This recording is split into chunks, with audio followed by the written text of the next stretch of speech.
केवल दो प्रकार के लोग सुखी और तनाव मुक्त होते हैं। एक तो निरा मूर्ख और दूसरा वह व्यक्ति जो अपनी सीमाओं को लांघ चुका है, जो परमहंस बन गया है। इन दोनों चरम सीमाओं के बीच के लोग कमोबेश चिंता और दुख का अनुभव करते हैं। इन दो विपरीत चरम सीमाओं पर स्थित लोग चिंता की पीड़ा का अनुभव नहीं करते, लेकिन अधिकांश अन्य लोगों को लगता है कि जीवन तनाव और चिंता है। वेदांत कहता है कि यह मानसिक तनाव आत्मा की मुक्ति का संघर्ष है।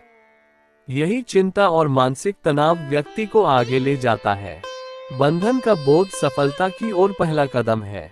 राष्ट्र के इतिहास में हम देखते हैं कि एक पराधीन राष्ट्र को अपनी पराधीनता का बोध नहीं होता।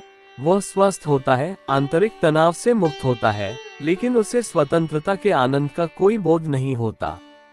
लेकिन एक समय ऐसा आता है जब उस पराधीन राष्ट्र को ये बोध होता है कि पराधीनता में जीने के बजाय वह मरना पसंद करेगा, और उसी क्षण उसका तनावपूर्ण जीवन शुरू होता है। यही उसकी स्वतंत्रता की ओर यात्रा का आरंभ होता है। हमने भारत के प्राचीन इतिहास में ऐसा होते देखा है। आध्यात्मिक जीवन में भी यही होता है। बहुत से लोगों को ये भी पता नहीं होता कि वे आसक्त हैं।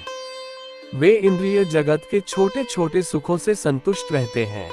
इस संसार में भी दुख और पीड़ा है, किंतु यदि हमें छोटे छोटे सुख भी मिल जाएं, तो वे दुख भूल जाते हैं और उनकी पूर्ति हो जाती है। वेदों में ऐसे लोगों को संसार अर्थात बद्ध अचल प्राणी कहा गया है। श्री रामकृष्ण ने संसार शब्द के बारे में एक सुंदर दृष्टांत बताया और हमें इस आसक्ति से सावधान रहने को कहा। हम में से प्रत्येक इस संसार में, सुखों के संसार में है। श्री रामकृष्ण कहते हैं कि नाम और रूप का संसार है। यदि देवता भी हैं, तो जब वे मानव रूप में अवतरित होते हैं तो वे संसार में ही रहते हैं। श्री रामकृष्ण कहते हैं, यदि हम संसार में हैं तो हमें रहने दे, परंतु संसार हम में नहीं होना चाहिए।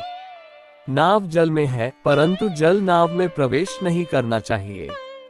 संसार में रहने से हम संसारी नहीं हो जाते। जब संसार सुख की इच्छा हम में प्रवेश करता है, जब हम सोचते हैं कि नाम और रूप का ये संसार ही हमारा एकमात्र श्रेय है, तो हम आसक्त अचल हो जाते हैं और विकास करने से इनकार कर देते हैं। ये गतिहीनता मानव जीवन के लिए एक निरंतर खतरा है और हमें इससे बचने के लिए हर संभव प्रयास करना चाहिए।